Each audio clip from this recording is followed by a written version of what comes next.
माननीय राजसाहेबांच्या आदेशानंतर मतदार यादीतील बोगस नावे व दुबार नावे शोधण्याची मोहीम हाती घेतलेली आहे। वर्सोवा विधानसभेमध्ये सुद्धा अशा प्रकारे जी यादी आहे 268 ह्या याद्यांमध्ये जे आहे ते एकाच घरामध्ये हिंदू, मुस्लिम व इतर धर्मीय जवळजवळ 100 ते 150 मतदारांची एकाच घरामध्ये नावे दाखवण्यात आली आहेत।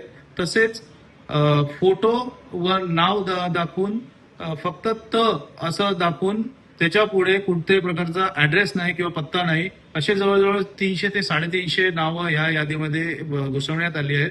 तसेच याच्यामध्ये दुबार मतदार आहेत व मराठी भाषेत जे आपले नाव किंवा पत्ता पाहिजे तो बंगाली भाषेत, म्हणजे जो आधार कार्ड असेल त्याचं बंगाली भाषेत दिलेलं आहे। असे जे बोगस मतदार या याद्यांमध्ये घुसवले आहेत त्या बोगस मतदार तात्काळ काढून टाकावेत अशी निवडणूक आयोगाकडे आम्ही सोमवारी तक्रार करणार आहोत। यानंतर जर या याद्यांवर कोणत्याही प्रकारची कारवाई झाली नाही तर आंदोलनाचा पर्याय आमच्याकडे आहे।